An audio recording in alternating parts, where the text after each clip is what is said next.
नमस्कार दोस्तों, स्वागत है आपका आज के मुख्य समाचारों की वीडियो में। जी हां दोस्तों, यहां पर आपको देखने को मिलेगी सुबह से लेकर शाम तक की सारी बड़ी खबरें मुख्य समाचार ब्रेकिंग न्यूज़ अपडेट के रूप में।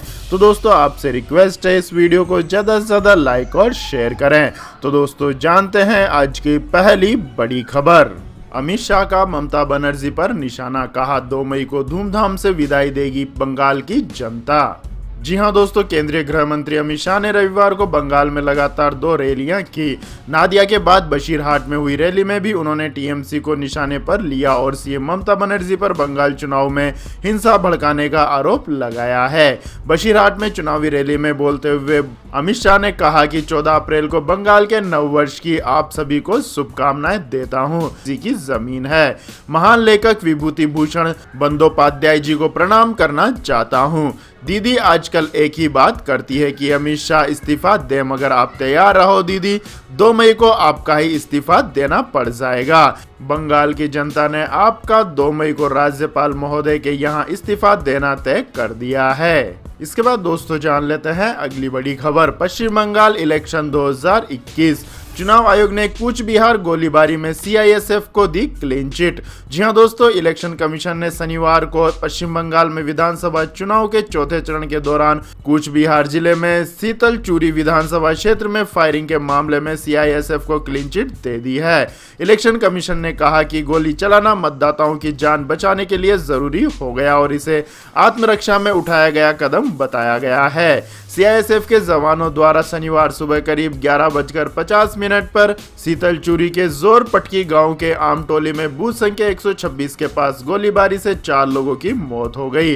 विशेष पर्यवेक्षकों अजय नायक और विवेक दुबे ने शाम 5:12 पर एक संयुक्त रिपोर्ट का हवाला देते हुए आयोग से कहा कि गोलीबारी मतदाताओं की जान बचाने के लिए की गई। मतदान केंद्र पर मतदान कर्मियों पर हमला किया गया। भीड़ ने सुरक्षा बलों के हथियार भी छीनने का प्रयास किया था।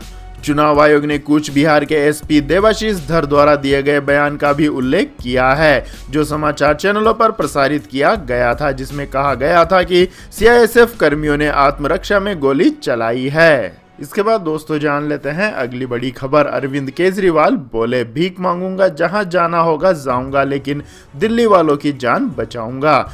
जी हां दोस्तों, दिल्ली के मुख्यमंत्री अरविंद केजरीवाल ने कोरोना वैक्सीन की उपलब्धता को लेकर एक खास बातचीत में कहा कि केंद्र सरकार ने नियमों को काफ़ी टाइट कर रखा है। इतना कंट्रोल कर रखा है, ऐसा क्यों है? केवल वैक्सीन लिमिटेड प्रोडक्शन है तो उस पर केंद्र सरकार कंट्रोल रखे, जिससे कि सारे प्रदेशों में बराबर बंटवारा हो सके। बाकी आप स्टेट के ऊपर छोड़ दीजिए। वैक्सीनेशन को लेकर उन्होंने आगे कहा कि सारी राज्य सरकारें भी चुनकर आई हैं, उनके पास भी अपने विशेषज्ञ हैं, डॉक्टर्स हैं, उनके पास भी सीनियर ऑफिसर्स हैं, चुने हुए उनके नेता हैं। सभी राज्य सरकार एक जिम्मेदार सरकार है, इसलिए ये सरकारें अपने अपने हिसाब से हेल्थ केयर सेंटर्स खोलेंगे, अपने हिसाब से सारे लोगों को टीका लगवाएंगे, बड़े स्तर पर करेंगे, क्योंकि वह लोग तो जनता के नजदीक है। जनता सीधे गाली तो उनको देती है। जनता के प्रति जवाबदेही सीधे राज्य सरकारों की है, इसलिए प्रदेश सरकार को खुली छूट दी जानी चाहिए, तभी वैक्सीनेशन को सफल बनाया जा सकता है। इसके बाद दोस्तों, जान लेते हैं अगली बड़ी खबर। वेस्ट बंगाल में सीतलकुची की घटना पर बीजेपी नेता दिलीप घोष ने दिया विवादित बयान। जी हां दोस्तों, पश्चिम बंगाल के बारानगर में एक जनसभा को संबोधित करते हुए भारतीय जनता पार्टी के नेता दिलीप घोष ने विवादित बयान दिया। उन्होंने कहा, कल सीतलकुची में जो लोग मारे गए वह बुरे लड़के थे।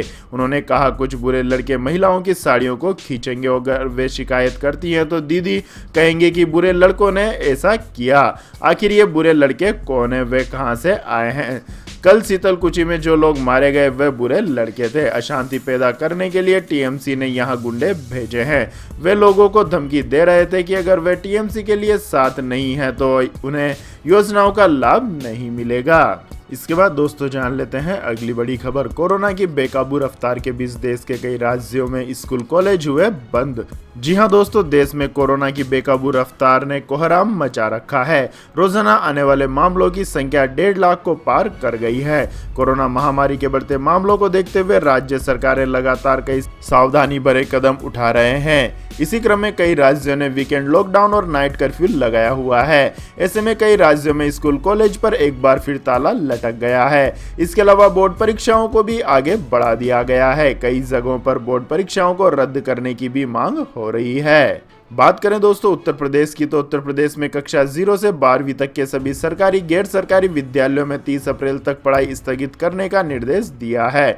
इसके साथ ही उन्होंने कहा है कि इस दौरान हर जिले में कोचिंग सेंटर भी बंद रहेंगे। इस अवधि में पूर्व निर्धारित परीक्षाएं हो सकती हैं और आवश्यकता के अनुरूप शिक्षक व अन्य स्टाफ आ सकते हैं। बोर्ड परीक्षाएं अब 8 मई से शुरू होगी। इसके बाद दोस्तों जान लेते हैं अगली बड़ी खबर। धार्मिक स्थलों पर एक समय में सिर्फ 5 लोगों को मिलेगी एंट्री, सीएम योगी आदित्यनाथ का आदेश। जी हां दोस्तों, उत्तर प्रदेश में सीएम योगी आदित्यनाथ की सरकार ने सभी धार्मिक स्थलों पर एक बार में केवल 5 लोगों को ही प्रवेश देने का फैसला किया है। लखनऊ में शनिवार को 4059 नए मामले सामने आने के बाद सक्रिय मामलों की संख्या 16,690 हो गई है। शनिवार को देर रात की समीक्षा बैठक के बाद मुख्यमंत्री ने एक समय में एक धार्मिक स्थल में 5 से ज्यादा लोगों के प्रवेश पर प्रतिबंध लगा दिया है, जबकि अगले मंगलवार से शनिवार का त्योहार और बुधवार से रमजान का महीना शुरू होने जा रहा है। इस बीच राज्य की राजधानी में अस्पताल के बेड में भारी कमी को देखते हुए सरकार ने 3 अस्पतालों era medical college, TCS Mishra medical college और इंट्रिकल मेडिकल कॉलेज को समर्पित कोविड सुविधाओं में बदलने का फैसला किया है। इसके बाद दोस्तों जानते हैं अगली बड़ी खबर। कोरोना वायरस की बेकाबू रफ्तार के बीच कामगारों में घर लौटने की बेताबी, तस्वीरों में दिखा बढ़ती बंदिशों का असर। जी हां दोस्तों, देश में कोरोना महामारी के बढ़ते मामलों के बीच एक बार फिर प्रवासी कामगारों और मजदूरों के मन में असमंजस की स्थिति बनी हुई है। पिछले साल के लॉकडाउन के दौरान सामने आई कुछ तस्वीरों ने लोगों को भावुक कर दिया था। इस बीच देश में संक्रमण के बढ़ते मामलों ने सभी को एक बार फिर डरा दिया है। देश के कई शहरों में नाइट कर्फ्यू लगा हुआ है। कई जगह लॉकडाउन को लेकर लोगों के मन में सैकड़ों सवाल उठ रहे हैं। ऐसे में भविष्य को लेकर अनिश्चितता के बीच एक बार फिर से प्रवासी कामगार और मजदूर अपने घरों की ओर लौट रहे हैं। इसके बाद दोस्तों जान लेते हैं अगली बड़ी खबर। टूट गए अब तक के सारे रिकॉर्ड, 24 घंटे में सामने आए 1.52 लाख से ज्यादा नए केस। जी हां दोस्तों, कोरोना महामारी का विकराल रूप देश में अपना कहर ढा रहा है। हर नया दिन बीतने के साथ नए मामलों की संख्या लगातार बढ़ रही है। बीते 24 घंटों में एक बार फिर कोरोना के नए मामलों ने पिछले सभी रिकॉर्ड तोड़ दिए हैं। केंद्रीय स्वास्थ्य मंत्रालय द्वारा जारी आंकड़ों के मुताबिक बीते 24 घंटों में 1,52,889 नए कोरोना केस सामने आए हैं, जो कोरोना महामारी की शुरुआत से लेकर अब तक का सबसे बड़ा आंकड़ा है। वहीं देश में संक्रमित हो चुके लोगों की संख्या की बात करें तो अब ये आंकड़ा 1,33,58,805 पर पहुंच गया है।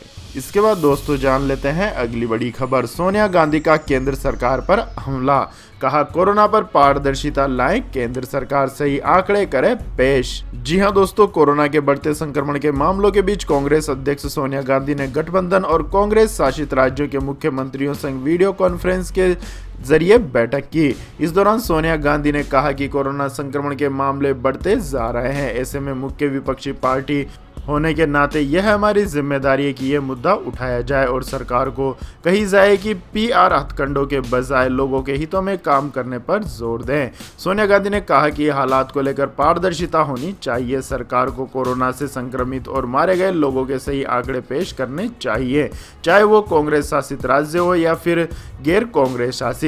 हमें भारत में कोरोना वैक्सीनेशन पर सबसे ज्यादा ध्यान देना चाहिए। इसके बाद ही हमें वैक्सीन दूसरे देशों में भेजने चाहिए। हमें जिम्मेदारी भरे रवैयों पर जोर देना चाहिए। संघीय ढांचे के तहत राज्य और केंद्र के बीच समन्वय उतना ही जरूरी है। हम सब इस लड़ाई में साथ खड़े हैं। इसके बाद दोस्तों जान लेते हैं अगली बड़ी खबर। लेकिन दोस्तों अगली खबर जानने से पहले आप लोगों से गुजारिश है कि इस वीडियो में दिखाई गई खबरें अगर आपको पसंद आई हो तो इस वीडियो को लाइक करें, शेयर करें और हमारे चैनल को सब्सक्राइब करें। तो दोस्तों जान लेते हैं अगली बड़ी खबर। भारत में स्पुतनिक वी वैक्सीन के इमरजेंसी इस्तेमाल की 10 दिनों में मिल सकती है मंजूरी। मिली जानकारी के मुताबिक केंद्र सरकार अगले 10 दिनों में यह मंजूरी दे सकती है। खबर है कि सरकार इस साल अक्टूबर तक देश में 5 और कोविड-19 वैक्सीन उपलब्ध कराने की तैयारी कर रही है। फिलहाल भारत में कोविशील्ड और कोवैक्सीन उपलब्ध है और यही लोगों को दी जा रही है। इसके बाद दोस्तों जान लेते हैं अगली बड़ी खबर। कोरोना वायरस के खिलाफ जंग में डीआरडीओ का बड़ा कदम, 500 बेड्स का अस्पताल हो रहा है तैयार। जी हां दोस्तों, कोरोना के खिलाफ जंग में डीआरडीओ बड़ा काम कर रहा है। दिल्ली कैंट में अगले रविवार तक डीआरडीओ 500 बेड्स वाले आईसीयू सुविधा से लैस अस्पताल की शुरुआत करने जा रहा है। पहले चरण में 7 दिनों के अंदर 250 बेड तैयार किए जाएंगे। डीआरडीओ द्वारा तैयार किए जा रहे इस अस्पताल में मरीजों के इलाज के लिए सैन्य और अर्धसैनिक बलों द्वारा डॉक्टर प्रदान किए जाएंगे। आपको बता दें दोस्तों, कोरोना संक्रमण तेजी से फैल रहा है। 72.23% मामले केवल 5 राज्यों महाराष्ट्र, छत्तीसगढ़, कर्नाटक, उत्तर प्रदेश और केरल में है। देश में संक्रमितों की संख्या करीब 6.5 महीने बाद एक बार फिर 10 लाख का आंकड़ा पार कर गई है। इसके बाद दोस्तों जान लेते हैं अगली बड़ी खबर। हिमाचल में 16 अप्रैल के बाद आरटी-पीसीआर रिपोर्ट नेगेटिव के बिना नहीं होगी एंट्री। इन 7 राज्यों पर नियम लागू। जी हां दोस्तों, कोरोना संकट को देखते हुए सभी सरकारों ने कमर कस ली है। हिमाचल प्रदेश के मुख्यमंत्री जयराम ठाकुर ने रविवार को प्रदेश में कोरोना के हालात का जायजा लिया। इस दौरान मुख्यमंत्री ने कहा कि पंजाब, दिल्ली, महाराष्ट्र, गुजरात, कर्नाटक, राजस्थान और उत्तर प्रदेश से आ रहे लोगों को प्रदेश में घुसने के लिए 72 घंटे पहले तक की कोरोना नेगेटिव रिपोर्ट साथ लेकर चलना होगा। यह नियम 16 अप्रैल से लागू हो रहा है, यानी कि 16 अप्रैल से इन राज्यों से हिमाचल आ रहे लोगों के लिए आरटी-पीसीआर नेगेटिव रिपोर्ट साथ लेकर चलना आवश्यक होगा, वो भी 72 घंटे से अधिक पुरानी नहीं होनी चाहिए। आपको बता दें दोस्तों, यह फैसला रविवार को आयोजित हिमाचल मंत्रिमंडल की एक बैठक में लिया गया। 16 अप्रैल से हिमाचल घूमने आने वाले पर्यटकों को अब नेगेटिव रिपोर्ट के साथ ही राज्य में प्रवेश की इजाजत होगी। इसके साथ ही राज्य सरकार ने होटल और रेस्टोरेंट मालिकों को भी कोरोना मानक संचालन प्रक्रियाओं का कड़ाई से पालन करने की हिदायत दी है। इसके बाद दोस्तों जान लेते हैं अगली खबर। पेंशन क्षेत्र में एफडीआई की सीमा 74% तक कर सकती है सरकार। मानसून सत्र में विधेयक की उम्मीद।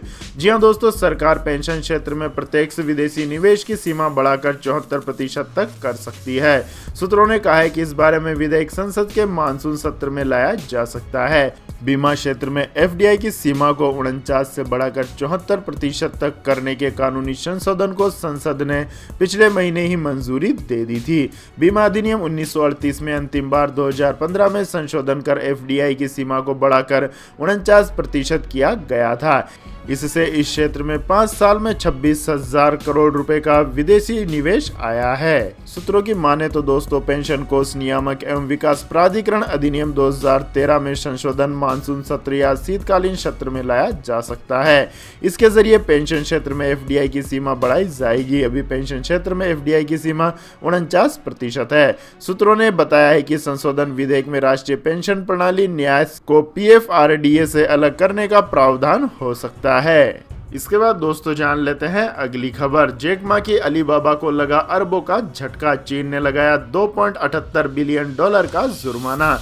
जी हां दोस्तों, चीन की ई कॉमर्स की दिग्गज कंपनी अलीबाबा को बड़ा झटका लगा है। शनिवार को सरकारी मीडिया ने बताया है कि सरकार ने चीन के सबसे अमीर शख्स जैक मा की कंपनी पर 18.2 बिलियन युआन यानी $2.78 बिलियन का विशाल जुर्माना लगाया है। सिन्हुआ ने बताया कि यह जुर्माना 2019 में कंपनी की कुल 455.71 अरब युआन यानी $69.5 अरब की बिक्री के 4% के बराबर है। आपको बता दें दोस्तों, अलीबाबा पर आरोप है कि उसने मार्केट में अपनी पोजीशन का फायदा उठाते हुए प्रतिस्पर्धा रोधी गतिविधियां की है, जिसे मार्केट अब्यूज माना जा सकता है। सिन्हुआ न्यूज एजेंसी ने कहा है कि सरकार की एडमिनिस्ट्रेशन फॉर मार्केट रेगुलेशन ने अलीबाबा के खिलाफ चल रही एक जांच को पूरा करने के बाद आकलन करके यह जुर्माना लगाया है। पिछले साल दिसंबर में अलीबाबा के खिलाफ जांच शुरू हुई थी। यह जांच और जुर्माना अलीबाबा की उस प्रैक्टिस के आधार पर लगाया गया है जिसमें वो व्यापारी के सामने यह शर्त रखता है कि वो अपना माल उसके प्लेटफॉर्म पर बेच रहे हैं।